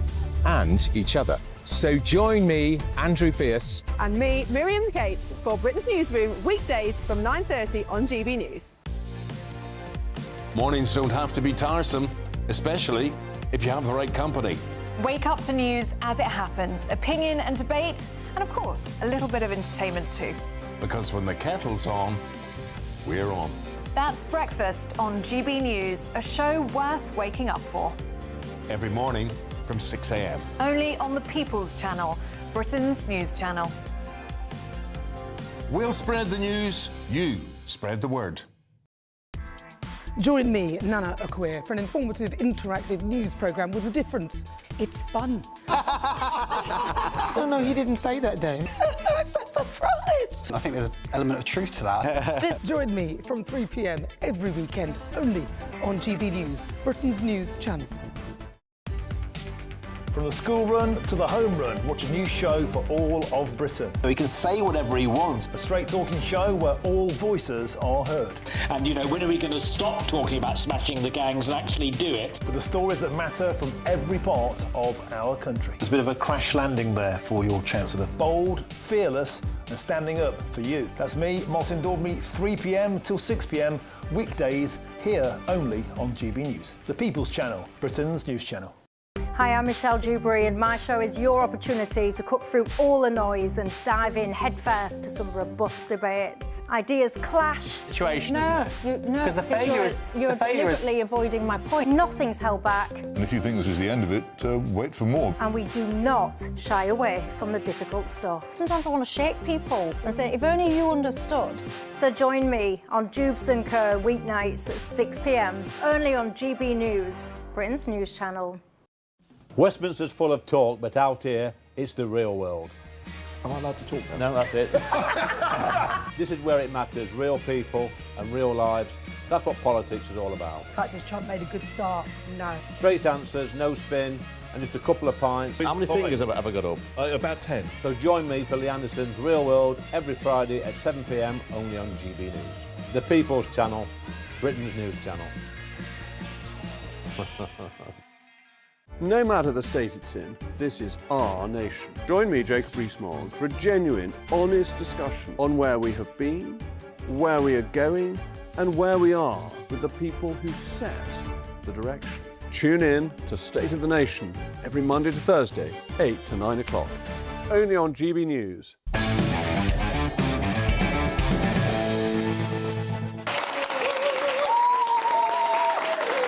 Welcome back to Free Speech Nation. So, before breaking news, Conservative Shadow Minister for Foreign Affairs and Member of Parliament for Romford, Andrew Rosendale, has today joined Reform UK. Rosendale, who also previously served as Shadow Minister for Home Affairs between 2007 and 2010, has joined Reform UK, with Reform UK leader Nigel Farage citing the Conservative Party's hypocritical position over the Chagos Islands as his reason for defecting. The Romford MP had been a member of the Conservatives since he was 14 and is the second Member of Parliament to join Reform this week, following Robert Jenrick's defection on Thursday.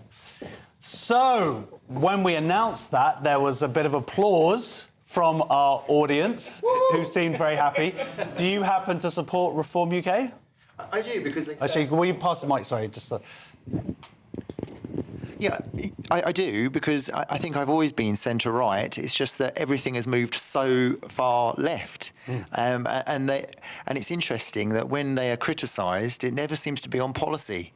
They're just, you know, people just accuse them of, you know, like schoolyard, you know, name slinging and derogatory remarks, and yet the actual policies they have, that never seems to even come into the equation. And what do you think? Do you think this is obviously a blow for Kemi Badenoch? Losing Jenrick, he's obviously a massively high-profile figure, but so soon to lose another one of her MPs, surely that's going to hurt. Yeah, I think one of the things that Reform UK have been criticised on is the lack of experience of government, quite rightly, because they're a new party. So I think, to a certain extent, we do need experienced people coming into the party. But I also agree that when they've said they're going to put the drawbridge up in May, no more Tory defections, I think that is important. Otherwise, you end up just appearing like you're just taking anyone. Well, that was a clever bit of politics. I mean, Cressida, there is a danger, of course, too many Tories going into reform, isn't there? Yeah, absolutely. I mean, you're in a sense, you're right, they can't win. The appeal is it's a new party, it's a fresh start in theory, and then they get accused of not having any policy, not having any experience, so they start bringing people in. Obviously, Kruger was like I think that was kind of a win. That looks good. But they can't have everybody. I don't think Nadine Zahawi has been as much of a win. Jenrick, certainly. But now another one. So they're just coming a bit thick and fast, aren't they? It doesn't feel like there's much of a selection process. Well, I mean, Steve, are you going to buy... What shade blue tie are you going to buy? That's all they're doing, isn't it? Yeah, you could do this in Photoshop. But eventually, it's going too far, isn't it? I mean, the accusation there's no experience, you fill that in by going, look what we've done in all the councils. What you don't do is let's recruit the guys who lost the last election. They're not the people to fight the next one, are they? Especially when it's... The battle within the right is going to be Tories and Reform. And if they're the same people... You'll be able to find clips of the latest defectee saying, what this nation needs is a strong Conservative opposition. Cut to, same person, same shirt, different banner on the Aston down the bottom. This needs a strong Reform, are the only ones who possibly could be the opposition. Yeah. So it's going to look like, you know, the new Tories, the brand new Tories, you know, the consecutives. Yes, well, this is the day. Do you have any questions from the audience? I mean, this is sort of breaking news.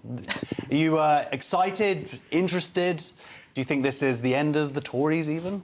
Well, I'm disappointed about the Tories, how they brought the country after 14 years in government. So, I did hope that... I voted for Boris Johnson just for the Jeremy Corbyn not coming to the power. But it actually came out of it that actually it is disappointing that the Tories brought the country down, which is really, really heartbreaking for me.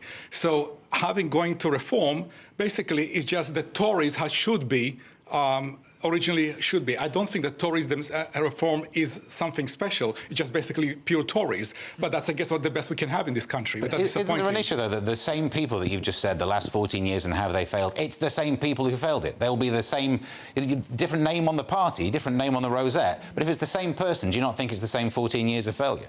Well, they have maybe mea culpa, the experience, if you do mistakes, you know what to correct. So maybe that's what I'm hoping. But you could say that of the Tories. Well, fair enough. But I feel the reform are maybe the corrected Tories. That's my hope. But if I may be mistaken. If anybody's got a question, please pass the mic or make an indication for the mic. But Cressida, do you think that this is actually some sort of 4D chess by Kemi Badenoch? She's going, I want you to go over to the Tories and then we're going to sort of gradually subsume them. You think she's going to be next? I think she's having probably a very difficult week. I think that the right should all come together, just not now. It's too soon. Like, keep fighting the battles for a few more years, because they're holding each other's feet to the fire, right? And then maybe, I don't know, in 2 or 3 years' time, come together, form some new super party. But at the moment, I don't think it's the right time. OK, any reactions from the audience? What do you think about this? I think we've got a problem now where reform need to bring in as much knowledge and experience as possible, but not from one source, because that's the way it seems to be going at the moment. We've got to bring in some of the Greens, some of the Labour. No, not some of the Congress. Like it or not, they need as much experience. You said knowledge. As much experience of Parliament and of running a government to do it. Well, in that case, what do you think about this supposed Labour MP who's going to defect in the next few days? Well, there's a lot of rumour about who they are, when it's going to be, but I'll wait and see. So, have we got another question? Thanks. I've got some friends online who say that after what Mr. Jenrick did this week, they said, why should we ever trust this man again? That they're Conservative voters. And I think it's a good question myself. I'm not political. I watched the whole thing. But he doesn't come across covered in roses according to my entire population. Yes, well, that's a good point. What do you think about that, Cressida? Well, he would probably say that he left because he is trustworthy and he couldn't cope with things the way they were. Because, he's got a history of speaking up, hasn't he? But they're all politicians, aren't they? I feel fairly warm towards Robert Jenrick because of what he's got to say. I don't know. What do you think? Well, I think the thing about Jenrick was that he was very clever to get out of the last government because sort of ahead of time, because he could see that there were issues. Yeah, so he could see that they weren't acting. Exactly. Every time somebody goes on about the 14 years, he's kind of got a bit of a pass compared to some of his colleagues. Yeah. Is there anyone in particular you think that the reform would be particularly good to have, or anybody you think should? Zach Plansky. That would be fascinating. Do you know, yes, there will be some people, the broad church that is the Labour Party, the ones that are the furthest away from the Your Party and the Greens, would be interesting recruits, because then you could stop making it seem so tribal and actually make it seem like there's political breadth to it. But I don't think you need the expertise. Everyone says, they don't have any expertise of running government. Well, every single time we have an election, you can vote for a new MP who's never been an MP before. They don't have experience. This is why we have the civil service. Cue people saying blob. But the point is that they know how to do things, if they actually listen to the instructions. You don't vote for a politician because of their experience. You've got to get a fresh one at some stage. OK, well, look, we have an order. Oh, but then we have one more question. Yes, please. Well, it's the expertise that's the problem, isn't it? I think that's the main thing. I think that's what it is. I think their policies, I think a lot of people can agree that there needs to be certain things fixed within the country, but it's whether we're going to get the right parties actually going to be able to act upon it and get those decisions implemented, I guess. So, look, we have an audience here. Might as well use you. Let's have a little straw poll. If you wouldn't mind putting your hands up, let's see what percentage of you think that this is a good decision. This is good for the Reform Party, this latest defection. So please put your hands up now. I know. Yes, so the majority of you do, but at the back, you feel... Well, let's have, if you wouldn't mind passing the microphone and say why you... Oh, no, you don't want to speak? No, fine. OK, well, fine, fair enough. So, yes, the majority of you obviously feel this is good for reform. Anybody want to say why you think it's a bad idea? Oh yes, hello. White man going to a party. What's wrong with smart white men? Smug. Smug. What's wrong with smug white men? Would you mind standing up, actually, if that's okay? Oh, as a non-smug white woman. I don't know. It's tainted by I don't know, as a sort of a reek of as you say, like failure of the people that failed in the last election, and now they're just going over to. I'd like to see some fresh blood. Yes. Some new people. But this is the question, isn't it? Is like, how do they get fresh blood, and how do the voters know that they're competent fresh blood? Yeah, as opposed to people who are just coming into politics for the first time. It's a really tough decision, I think, the British public have to make. Well, I think if you look at the Labour Party and the fact that they've had a lot of fresh blood and they're failing as well, so it's kind of... Exactly. What do you think about a Labour MP defecting to... I'd be interested to find out who it is. Whether you want to see if they're white first, don't you? No, it doesn't. I just think it would be nice to have a bit more diversity in reform. I mean, they have got some diverse members, and it is really good. But I just think maybe a bit more diversity, as in like party, Labour, Liberals. But I appreciate that's not going to be easy to get, is it? But no, but I think that's an interesting point. Is that it isn't. Of course, the narrative would be that reform are right or far right, the people who are very much against them. But the fact that the more left-wing, traditionally left-wing people who will defect to them shows that actually these issues about immigration aren't actually isn't a far-right issue. For many people, it's about the survival of the country. I think it belittles it by saying it's far left, far right. Yeah. I think that it's just ordinary people that just want to have a change, don't they? They want to believe that somebody is going to listen to them, and I think if they listen to them, then they'll vote for them. That's the bit that. Also, isn't it? It's not just this one linear left-right. There's socially and economically left-right. So you've got a plane of two different things there. And what the Labour Party have done, they've moved away from people who are socially left-wing. So there's an issue. Economically, if you're in London, you're doing all right. If you're an Islington MP, you're not really worried about poor people, but you love the idea of identity politics, and that's the area that you've left vacant. Reform could go in there, which means they'd be representing some traditionally left-wing points of view. Yeah, no. I mean, do you think that, Cresta, that this is everybody's saying, hey, the right should get together, but really what we're seeing actually is just the right moving to one side, to the other party. So this isn't going to... You think the right is becoming the left? No, the right's becoming the right. It's very, very confusing, isn't it? I don't know what you mean. Well, I'm just saying that everybody's saying that we want to see unification on the right. Yeah. But really what we're seeing is just the right going, oh, yeah, I'm just going to step over here to the right. Well, maybe, but of course we know there's lots of people in the north now, in areas that would have traditionally been Labour. People like my granddad, who was a coal miner, I don't think he'd be very impressed with Keir Starmer. I imagine maybe he might have gone over to Reform if he was still with us. Yeah. So... No, it's going to be... It sort of feels like it's accelerating. And, of course, having this this deadline...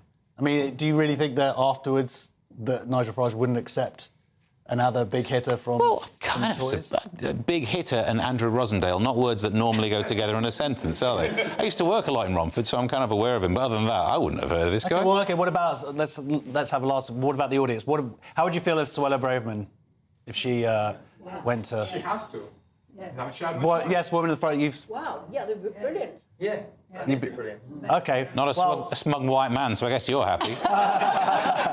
She may, however, be smug, I don't know. That's true. It's all about the colour. Well, that's it. Well, actually, Suella's here, and she has an announcement that she wants to make. Well, OK, breaking news. We were here. Lovely to have the audience and have your feedback. Thank you so much.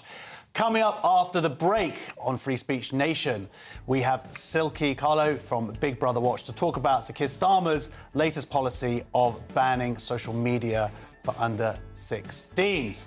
See you in a couple of minutes.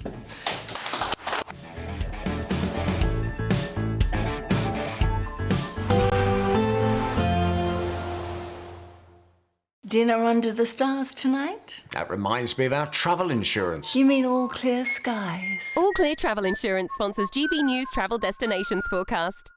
Storm Harry continues to impact parts of the Mediterranean, bringing in some wet and windy weather here. And actually, there's not a lot of sunshine to go around across parts of Europe. The best of the brightness across central and southern parts of Spain. Here's Storm Harry across the central Mediterranean, bringing in some strong winds, some heavy rain, and at times some thundery conditions. Perhaps a little bit brighter at times across parts of Greece. An improvement in conditions into next week, and temperatures widely in the mid-teens.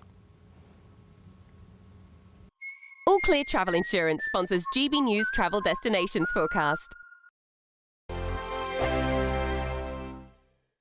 Hello there, welcome to your latest GB News weather forecast from the Met Office, and there's very little change over the next few days. There'll be a lot of cloud around. Tonight we could see some frost where skies clear in places, but most places will be frost-free.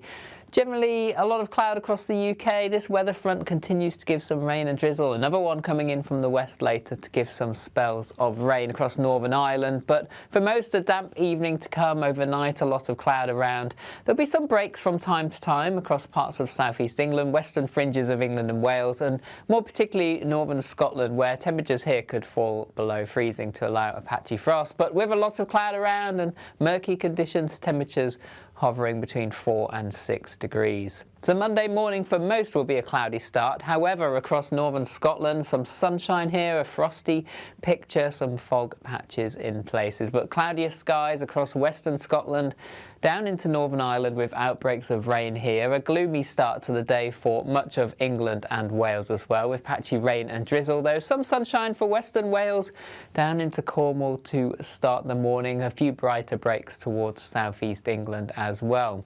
And then through the day, very little changes. A lot of cloud across the UK. Weather fronts are slow moving, so rain persistent through the day across much of Northern Ireland, western parts of Scotland, though sunshine holding on across central areas. Elsewhere, generally cloudy with rain and drizzle and hill fog, and temperatures similar to the last few days, generally between 8 and 11 degrees Celsius. So near average, just feeling on the chilly side where you are stuck under the cloud and rain all day.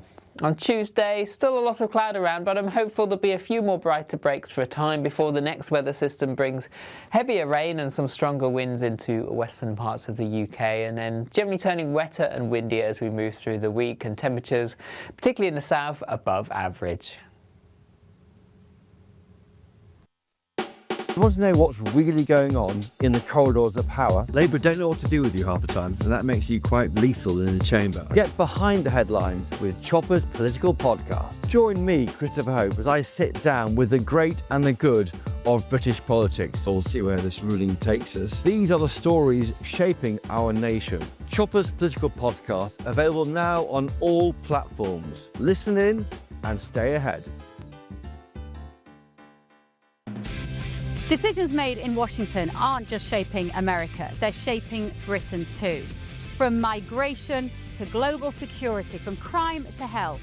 Whatever happens in the White House today will be felt in your town or city tomorrow. That's why The Late Show is live from Washington, D.C. Cutting through the politics to show you what it all means for Britain. The Late Show live every night at midnight. Only on GB News, Britain's news channel.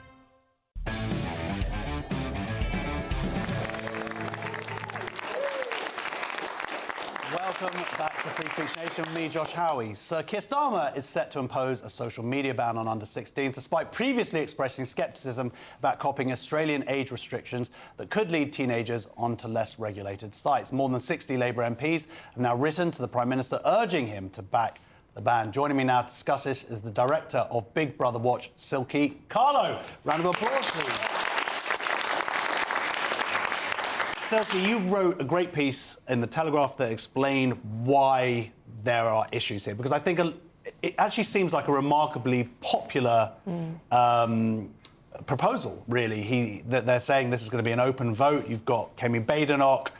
She's got probably some other issues to think about at the moment, but she's coming behind it. You've got Andy Berman. So, and of course, this is on the back of what's happened in Australia. But you raised some really interesting points, if you wouldn't mind sharing with our audience. Yeah, I mean, it's never easy being on the side of an argument where the majority of the public are on the other side. But I think where there is the agreement is that we are all worried about young people being glued to their phones and being ceaselessly online, and sometimes the harmful effects for some of the things that they see. You know, all information is out there. There's horrible things, amazing things, and it's risky. And there are algorithms that can be addictive and that can be negative. So I think actually, whether you're in favour of a government ban or against a government ban, everyone is probably in broad agreement about the nature of the problem. But a government ban won't work. I mean, that's one reason that a lot of people Why do you think it won't work? Because young people will circumvent it. That's already happening in Australia. It's nigh on impossible. It's no more likely to stop young people going onto the websites they want to go on than ID checks when, you know, in the noughties, when I was a teenager, stopped us smoking, drinking, clubbing. I'm afraid it all happened. And, you know, it's about, I think, teaching young people to do things in the right way and safely. But one thing is for sure, very, very, very few kids are going to be stopped from getting on social media sites. And just the concept of that some parents think that the government is more likely to be able to parent their child in that way than they can, I find quite striking and quite disturbing. And I do have to say, you know, and what I said in my Telegraph piece is the uncomfortable truth, I think, is that a lot of parents, frankly, need to step up, and some parents want to delegate that responsibility externally. They want the social media companies to wrap their children in cotton wool and create safe environments for them, and they want the government to ban things on the phone. You know, if you can't in your own household keep an eye on what your child is doing, I'm afraid the government won't be able to do it for you. But what really concerns me about this as a policy is that, as I said, the idea of a ban, it doesn't really exist. When it touches reality, it just doesn't exist. What it does mean is ID checks, digital ID checks for all of us, of all ages, because the only way you can enforce this is by checking everyone's identity and everyone's age when they sign up to a platform. And that means the death of anonymity online and the potential for a huge amount more surveillance and data collection about all of us. So it's sort of digital ID via the back door, because the point that you made was, in order to ensure that children are not, or under 16s are not on the sites, then you have to then ensure that adults are, and they do that by providing ID, which of course then the social media companies will hold, and potentially the government, right? They could do. There's multiple ways in which it can work. So, you know, essentially what we're seeing lots of in Australia, for example, is you can use a government ID. So that's a passport or a driving licence. A passport. I mean, this is stuff of, like, authoritarian nightmares when the internet was young and we all thought it was this explosion of freedom and access to information, and you can be anonymous and you can, you know, it's the biggest library that the universe could ever conceive. And now you need a passport to go online because the government requires it. You know, that's not the free vision of the internet that any of us had. And of course, I think, depending on how the government goes about this, if they go about it, you can have passports and driving licences. You can also have facial recognition checks, which is more intrusive in some ways, or it can be, because that's your biometric data. That's like your DNA. And you need to be able, then the argument goes that you need anonymous accounts on social media, certainly to be able to talk. Like, if you see something like in Iran, if they don't have that ability to do that, then information is not getting out there. Yeah, and I'm sorry, not just in Iran as well. I mean, in this country, I think in democratic countries, you know, all around the world, particularly obviously in situations like that, but actually everywhere, we need to have anonymity in order to have free speech. And, you know, I'm sure many of you probably agree, some of my favourite accounts online are anonymous accounts. And at a time when we do have culture wars and big controversial public debates and witch hunts, frankly, and on some topics, you need people to be able to say anonymously, this happened in my workplace, this is happening in my school, I actually truly feel like this. Things that you can't say if you've had to sign up to a platform with your driving licence or a passport. So what reaction have you had to your article, being the one person who's taken a stand and said, actually, we should wait here? Do you think that the MPs are going to listen to that add the perspective? Because it feels very much like they're going, yippee, this is going to solve all of our problems. This is a really, really interesting one, and it's one to watch this week. I'm certainly one of the only voices that has made not only a practical argument, but a kind of libertarian one, I suppose, or one that centres civil liberties and privacy and free speech. But you even have the likes of the NSPCC and the Molly Rose Foundation, who are against this because they recognise it won't work and that it will drive young people to go onto the internet and onto these social media platforms in other ways, or go onto less regulated sites where they will have a very different experience. So you've got really big lobbies on both sides with very different points of view, but it's interesting to see if this particular momentum for the ban catches wind, even though it's a terrible idea and it won't work and it has massive ramifications for all of us. Just want everyone watching to bear in mind, you will be needing to sign up to your social media platforms with your ID. You know, if you're supporting this, that is what you're saying you're prepared to do.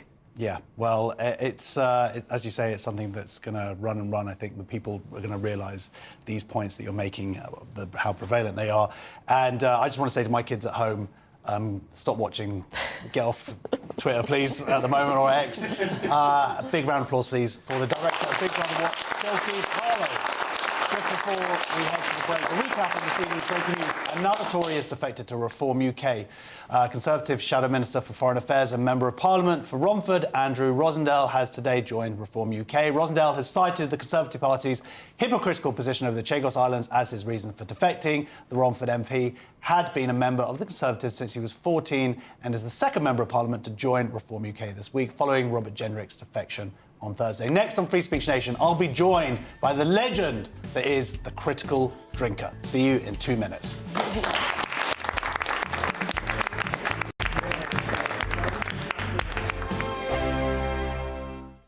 Britain deserves a newsroom that puts the facts and your voice first. Well, and that's what you get on GB News. Lively debates, lively conversation. And we're not afraid to hold power to account.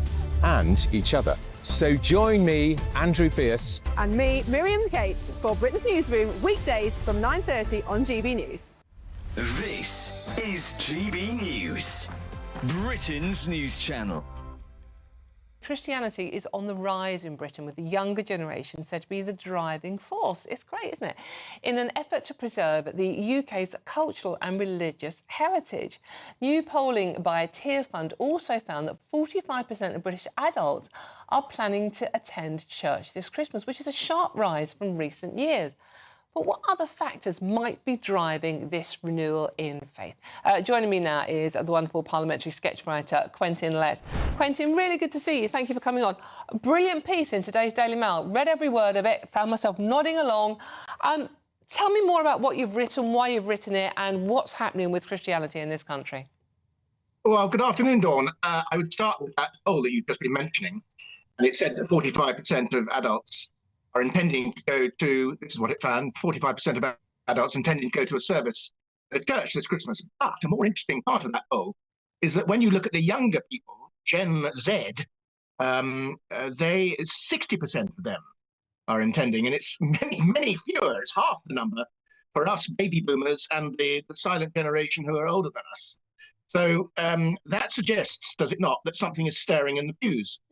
And there was some prize in some senior church circles recently when Tommy Robinson, a right-wing politician, organised a carol service in Whitehall. Some of the bishops got very twitchy about this, but it does seem anecdotally that a lot of this growth in the church-going is, as you mentioned earlier, young men, but also perfectly possible that quite a lot of them are right-wing. Now, this is presenting the Church of England, which in recent years has started to look a little bit like the Liberal Democrat Party at prayer. GB News, the People's Channel.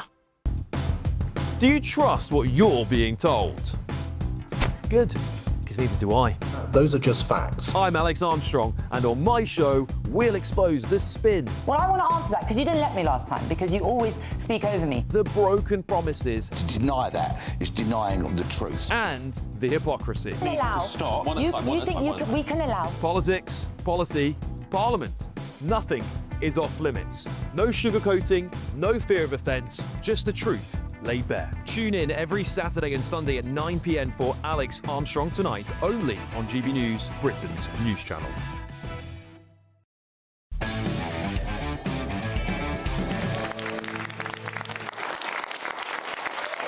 Welcome back to Free Speech Nation. So a quick recap of this evening's breaking news. Now the Tory has defected to Reform UK Conservative, Shadow Minister for Foreign Affairs and MP for Romford. Andrew Rosendale has today joined Reform UK. He cited the Tories' hypocritical position over the Chagos Islands as his reason for defecting. So we're going to go straight now to the legend that is the critical drinker. He's there. He's on there. Hello, critical drinker. How are you? I'm good, thank you. How are you? I'm good. I'm very happy because Star Wars might be saved, a beloved series of films.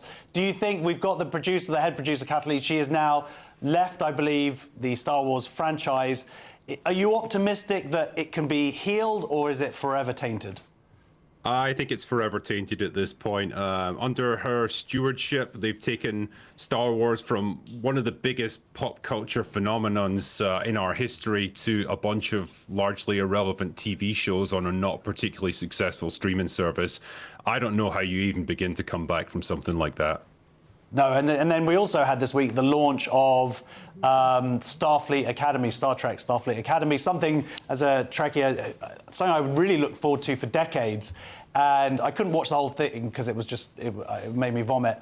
But some of the clips were just unbelievable. And it didn't get, like, the viewer, it did not do very well. That's fair to say, right? No, they released the first episode onto YouTube for free to try and get some interest, some support for it. It got 1,300 live viewers. So one of my good friends, Gary, who runs a YouTube channel called Nerdrotic, he put a live stream up of just a Spock action figure sitting in a chair with nothing going on, and that got 3 times as many live viewers as Starfleet Academy.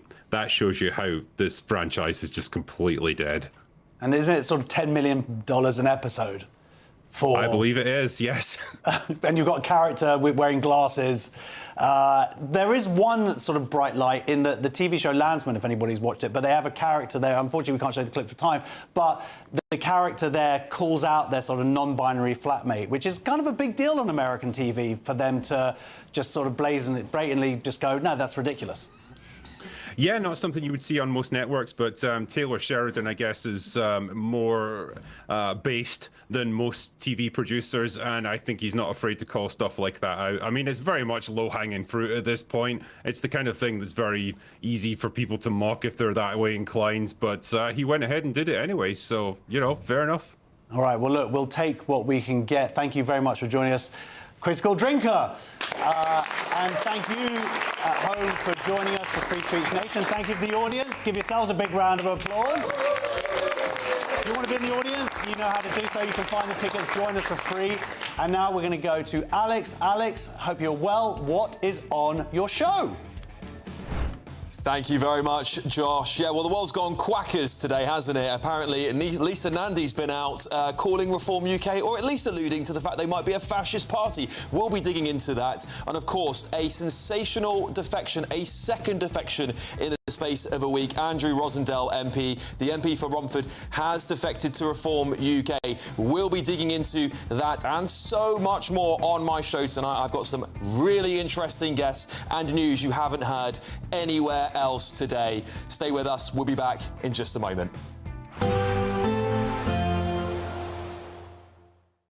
Today, clouds overhead, total zen within. Boxed Solar sponsors the weather on GB News. Hello there, welcome to your latest GB News weather forecast from the Met Office, and there's very little change over the next few days. There'll be a lot of cloud around. Tonight we could see some frost where skies clear in places, but most places will be frost-free. Generally, a lot of cloud across the UK. This weather front continues to give some rain and drizzle. Another one coming in from the west later to give some spells of rain across Northern Ireland. But for most, a damp evening to come overnight, a lot of cloud around. There'll be some breaks from time to time across parts of southeast East England, western fringes of England and Wales, and more particularly northern Scotland, where temperatures here could fall below freezing to allow a patchy frost. But with a lot of cloud around and murky conditions, temperatures hovering between 4 and 6 degrees. So Monday morning for most will be a cloudy start. However, across northern Scotland, some sunshine here, a frosty picture, some fog patches